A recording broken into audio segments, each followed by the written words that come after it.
Assalamualaikum warahmatullahi wabarakatuh. Halo Sobat Klasik, kembali lagi dengan saya di channel Galeri Klasik Nusantara. Sobat Klasik, dalam video kali ini saya masih akan mengulas tentang kitab Tamhidul Bayan karya Kiai Haji Maisur Shindi ya Sobat Klasik. Di video sebelumnya saya sudah mengulas mengenai pengantar yang isinya tentang fungsi ditulisnya kitab ini. Nah, di video kali ini saya mulai akan mengulas isinya ya. Kira-kira ilmu tajwid yang seperti apa yang akan diulas oleh Mbak Maisur. Nah, saya akan menyampaikan kepada Sobat Klasik semuanya yang ada dimanapun kalian berada. Oke, Sobat Klasik, sebagaimana yang sudah saya katakan di video sebelumnya bahwa Mbak Maisur dalam menulis kitab-kitabnya itu banyak yang berbentuk nadhoman, dan ini merupakan salah satu kitabnya yang berbentuk nadhoman juga. Di kitab yang sebelumnya yang sudah pernah saya ulas itu juga berbentuk nadhoman, dan yang ini juga nadhoman, dan ada ketambahan pemaknaan yang berupa tulisan letter deskripsi seperti itu, sehingga tidak hanya pure nadhoman saja, tapi ada penambahan penjelasan syarahnya di bawah setelah nadhoman seperti itu. Nah, nadhomannya juga itu ada makna gandulnya. Nah, makna gandul itu apa? Makna gandul itu makna yang ditulis miring yang biasanya dilakukan oleh santri-santri di pesantren ketika memaknai kitab. Dan kitab ini menuliskan makna gandolnya seperti itu, sehingga ini sangat bermanfaat untuk para santri ketika menggunakan referensi ini untuk belajar ilmu tajwid. Maka tidak perlu lagi melakukan pemaknaan sendiri, akan tapi sudah difasilitasi, sudah disediakan oleh pengarangnya, yaitu Kiai Haji Maisur Shindi. Oke, itu. Nah, bahasan yang diulas oleh Mbak Maisur mengenai ilmu tajwid yang perlu dipelajari oleh para pemula, para santri pemula, itu berkaitan dengan beberapa hal. Nah, saya akan membaca daftar isinya terlebih dahulu. Di dalam daftar isi yang ada di halaman akhir-akhir, bahwa pembahasan yang akan diulas mencakup mengenai makhorijul huruf, makhorijul huruf, makhorijul jauh, makhorijul hak, makhorijul lisan, makhorijul khayshum, kemudian dan sifatul huruf. Selain sifatul huruf, nanti juga ada penambahan tentang waqaf seperti itu. Nah, itu pembahasan yang diulas oleh Mbak Maisur dalam kitab tajwid untuk para pemula ini, sehingga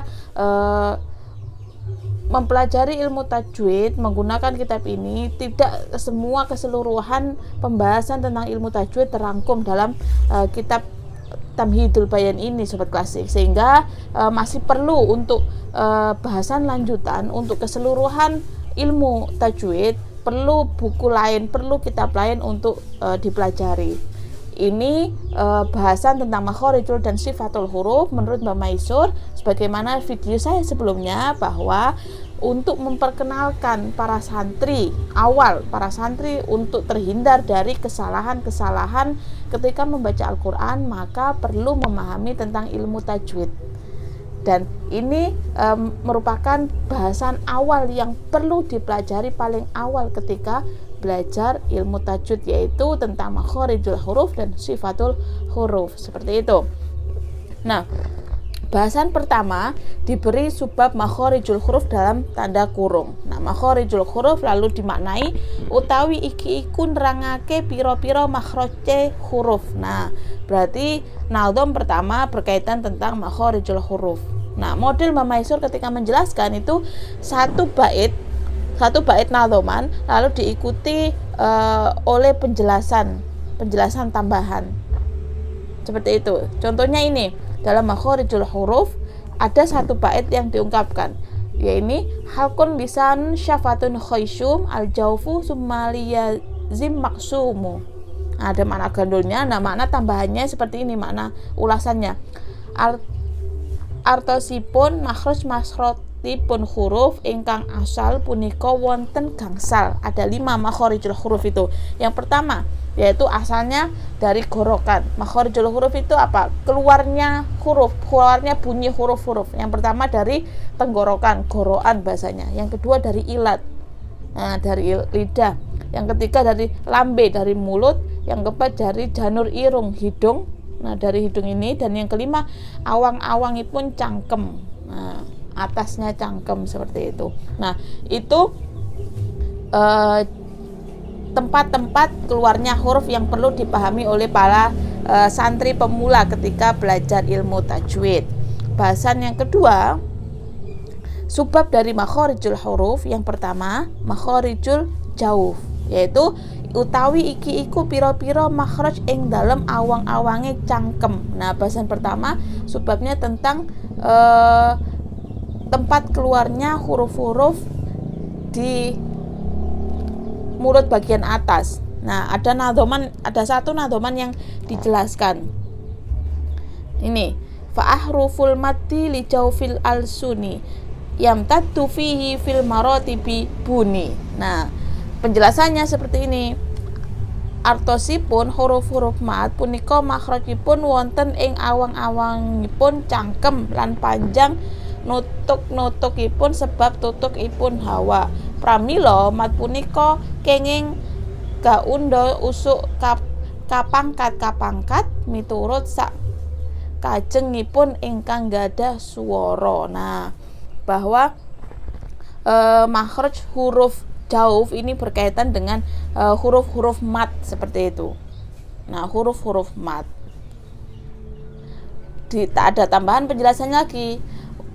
Ukuranipun mat-mat syariah punika miturut urute papan lan panggenanipun ada beberapa penjelasan. Yang pertama ini, yen kangge tilawatil Quran lan sak saminipun inggih punika ingkang berupa nasar kados al-barzanji lan sa amsalipun punika. Nah, contohnya ketika untuk tilawatil Quran dalam digunakan untuk membaca Al-Quran, seperti ketika melafalkan nadon barzanji seperti itu. Nah, ada beberapa hal yang perlu diperhatikan. Yang pertama adalah mat asli, atau di sini dijelaskan mat asli utawi mat tobi'i.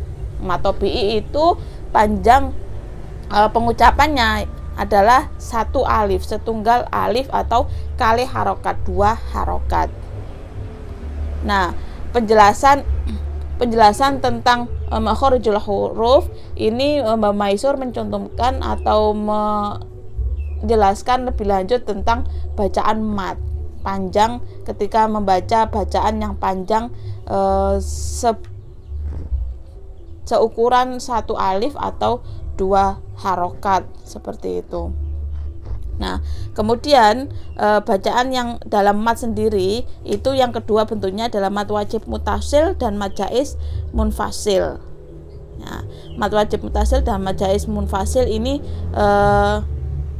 ukurannya nalika dipun waos terus punika ukuranipun sami inggih punika setunggal setengah alif utawi 3 alif unjulanipun saking sak alif mat tobi'i, jumlah katuipun sekawan alif. Nah, itu ukuran dari bacaan mat wajib mutasil dan mat jaiz munfasil seperti itu. Nah, ini ukuran-ukuran mat yang dijelaskan. Nah, kemudian penjelasan berikutnya Mbak Maisur mengutip beberapa referensi kitab ya. Nah, ini yang menarik dari Mbak Maisur, bahwa di beberapa buku yang lainnya juga seperti itu. Di buku yang perkolas yang video sebelumnya, Mbak Maisur tidak terlepas dengan referensi-referensi kitab yang dijadikan landasan ketika menyusun kitab ini, itu dijelaskan. Nah, sama di kitab tajwid ini juga ternyata masih mengikuti pola yang sama dengan pola kitab perkolas yang sudah saya bahas sebelumnya. Nah, beliau mengutip dalam kitab Al-Adhkar berbicara mengenai mat jaiz munfasil. Mbak Maisur mengutip penjelasannya dalam kitab Al-Adhkar itu dan mencontohkan tentang kasus-kasus tertentu sehingga penjelasan tentang mat wajib munfasil dan beberapa bacaan-bacaan atau ilmu-ilmu tajwid dalam penjelasan di kitab ini tidak hanya sekedar penjelasan deskripsi ya sobat klasik, akan tetapi diikuti dengan contoh-contoh kasus realitas secara nyatanya yang ada di kehidupan masyarakat. Seperti itu dicontohkan tentang takbiratul ihram. Nah, contohnya ini wonten ing takbiratul ihram sihotipun inggih punika Allahu Akbar. Nah, bacaan tentang Allahu Akbar diperjelas, Mbak Maisur menjelas bahwa Allahu Akbar itu rukun dari sholat yang nomor 1. Nah, rukunipun sholat ingkang nomor setunggal setelah niat. Seperti itu. Nah, ketika membaca takbiratul ihram itu harus sempurna. Karena apa? Karena takbiratul ihram itu merupakan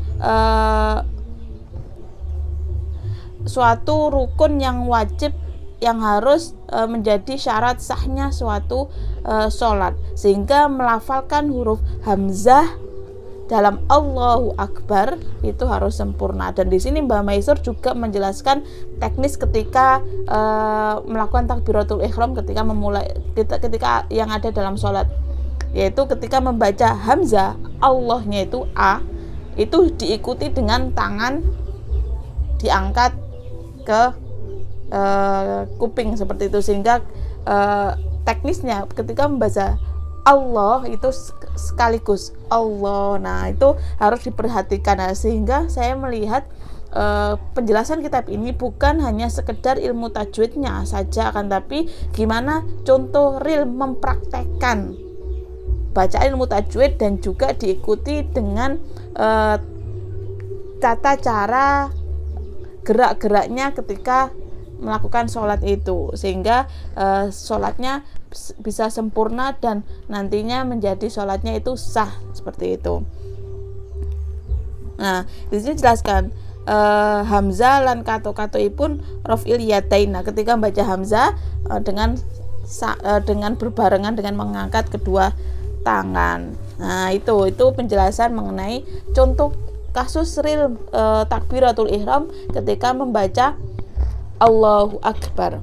Beliau juga mengutip penjelasannya itu dalam kitab I'anatul Thalibin. Nah, ada penjelasan dan lengkap ya sobat klasik, sehingga sobat klasik tidak hanya mengetahui nama kitabnya, akan tapi juga akan mengetahui mengenai halaman dari penjelasan yang diambil di dalam kitab I'anatul Thalibin tersebut. Dan ini jelaskan di dalam halaman 133 dalam kitab I'anatul Thalibin.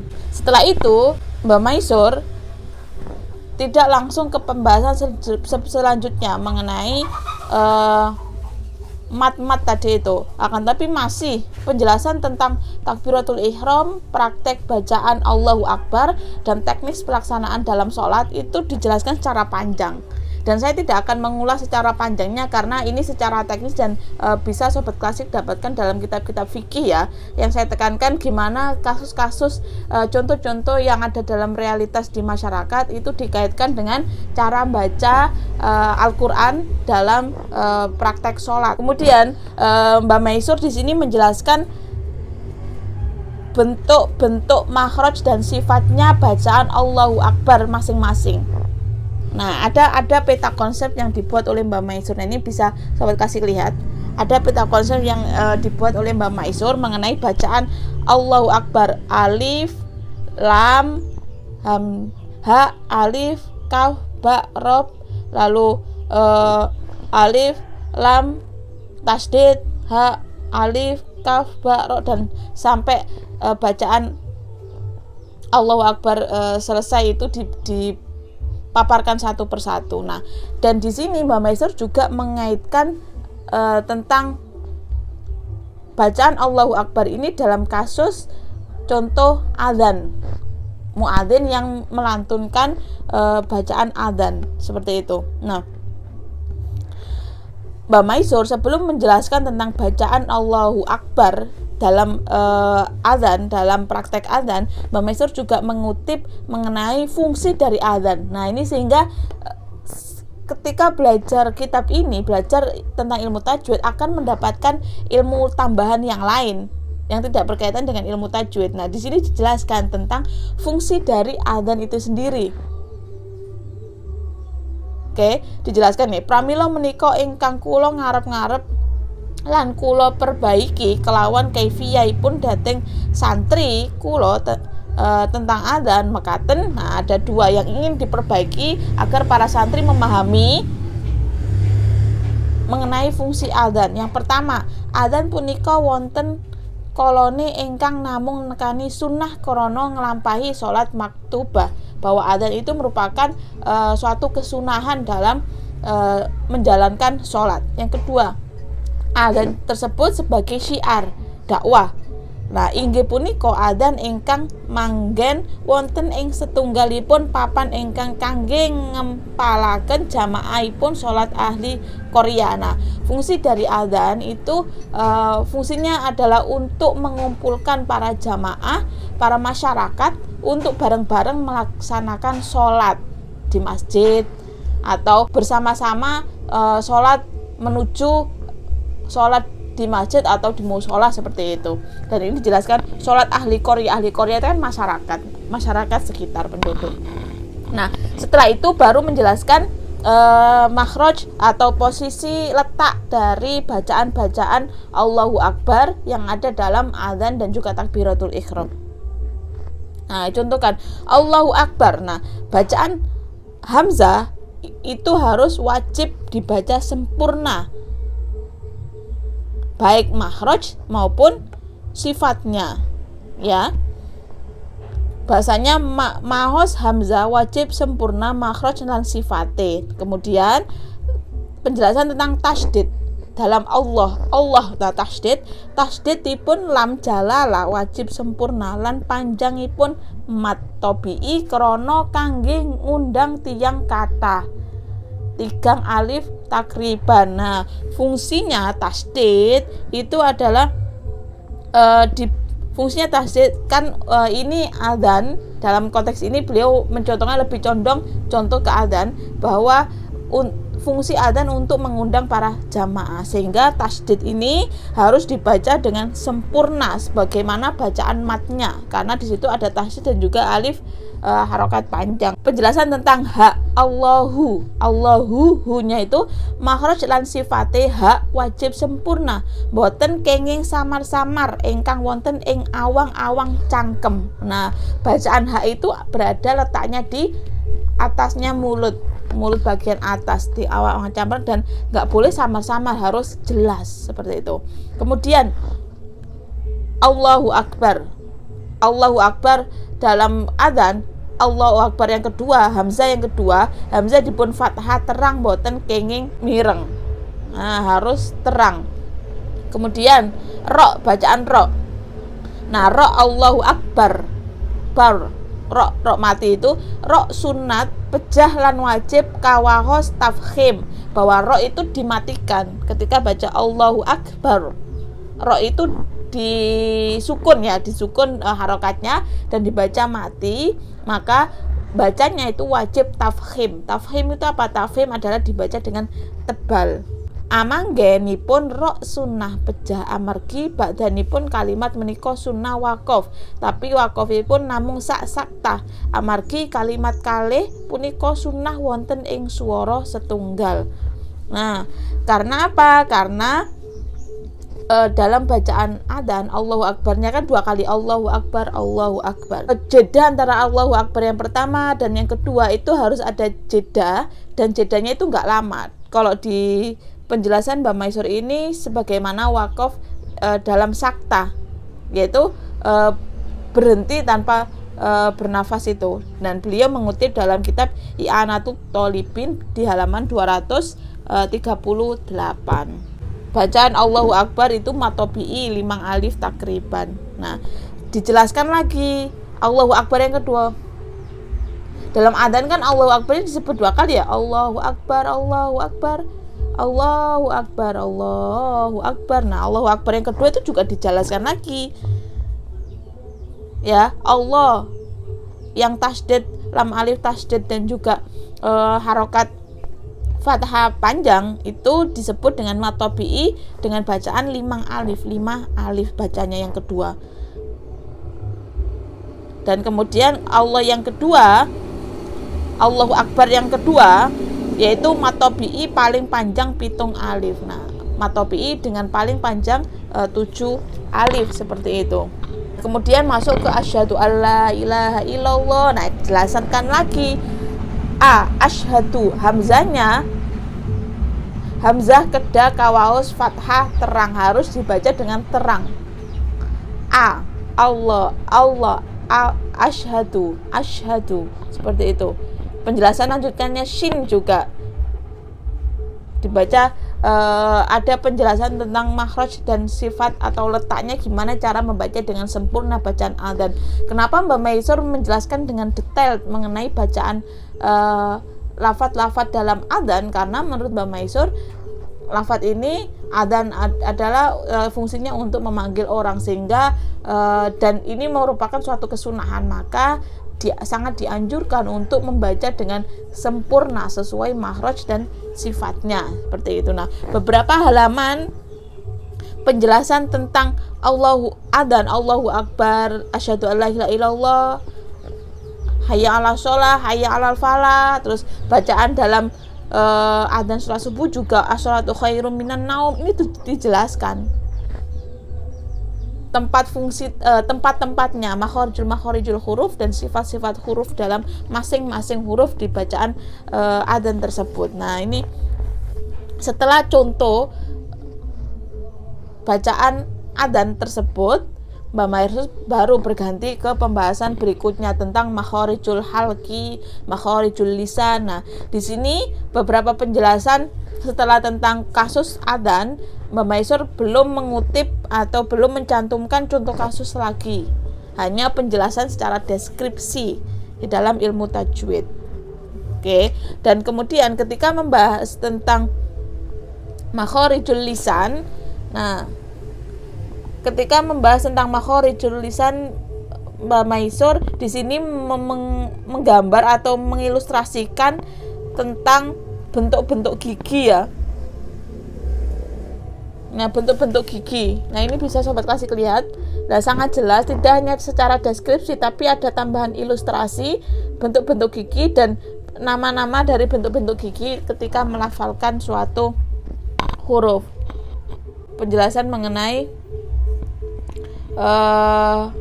makhraj dhad. Nah, contohnya beliau tentang makhraj dhad.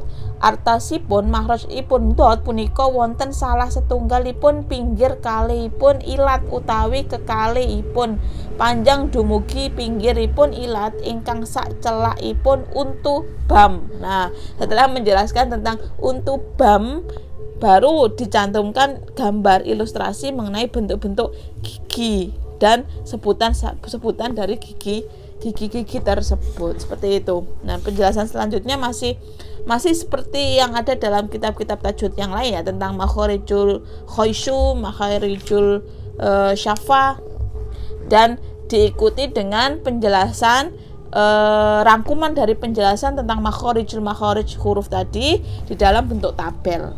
Nah, ini ada bentuk tabel, diakhiri dengan bentuk tabel. Nah, setelah selesai membahas tentang makhorijul huruf tadi, Mbak Maisur masuk ke bahasan tentang sifatul huruf. Ketika membahas tentang sifatul huruf, Mbak Maisur bentuknya nadhamanya sudah bukan satu nadham dijelaskan, tapi beberapa nadham baru dijelaskan, bervariasi. Ada yang 3 nadham baru penjelasan, 1 nadham penjelasan, dan seterusnya. Salah satu contohnya seperti ini. Bahasan tentang sifatul huruf yang pertama mengenai tentang bentuk-bentuk sifatul huruf ini. Artosipun sifat-sifatipun huruf ingkang mesti punika wonten gangsal, inggih punika sifat ingkang gadahe lelawanan rupinipun. Nah, yang pertama jahar, lawannya hamas. 2 rokhawah, lawannya syiddah. 3 istifal, lawannya isti'la. 4 infitah, lawannya intiba. Lalu yang kelima insimat, lawannya indilak. Nah, ini beberapa sifat huruf yang perlu diketahui dan dijelaskan satu persatu. tentang jahar itu apa, lalu syiddah itu apa, rokhawah itu apa, istifal itu seperti apa. Nah, dicontohkan satu ya ini ya. Yang pertama tentang jahar. Fal hamzu khamsun jahruha ma syiddah wal istifal invita asmiti. Artosipun sifat-sifatipun hamzah menika wonten gangsal inggih punika. Nah, sifat-sifat hamzah ada 5, yaitu jahar, syiddah, istifal, invita, dan insyimat. Lalu sifat dari ba ada sendiri bagiannya. Sifat dari ba ada 6, yaitu jahar, syiddah, istifal, invita, indilak, sama qalqalah. Lalu sifat dari kaf ada berapa, itu dijelaskan secara berurutan. Nah, sampai menghabiskan beberapa halaman berbicara mengenai sifatul huruf dari masing-masing huruf-huruf yang disebutkan, ba, kaf, lalu fa, qaf, dan seterusnya dalam huruf hijaiyah tersebut. Oke, itu beberapa penjelasan dari Mbak Maisur ya mengenai kitab ilmu tajwid. Dan menurut saya setelah membaca dari kitab ini bahwa kitab Mbak Maisur ini masih sangat relevan untuk dipakai referensi bagi para santri pemula, karena penjelasannya enak, singkat, dan kontekstual, yaitu diikuti dengan kasus-kasus tertentu yang lekat dengan yang sering terjadi di sekitar masyarakat ya, tentang bacaan-bacaan lafadz-lafadz adzan, lalu dalam takbiratul ihram seperti itu. Nah, sehingga sangat saya sangat merekomendasikan kitab ini dipakai di beberapa pesantren lain ya, harusnya tidak hanya di pesantren Ringin Agung Kediri, akan tetapi seharusnya bisa menjadi salah satu referensi di pesantren-pesantren lain dalam pembelajaran ilmu tajwid bagi para santri pemula. Seperti itu penjelasan dari saya, ulasan mengenai kitab Tamhidul Bayan karya Kiai Haji Maisur Sindi. Semoga memberikan manfaat dan menjadikan para sobat klasik terus tertarik terhadap karya-karya ulama lokal dan terus perhatian terhadap produk-produk yang sudah dihasilkan oleh para ulama-ulama kita, para ulama-ulama Indonesia yang masih sangat relevan dengan pembelajaran di pesantren maupun di sekolah-sekolah dalam hal kitab tajwid, khususnya dalam video kali ini. Terima kasih, semoga bermanfaat. Wassalamualaikum warahmatullahi wabarakatuh.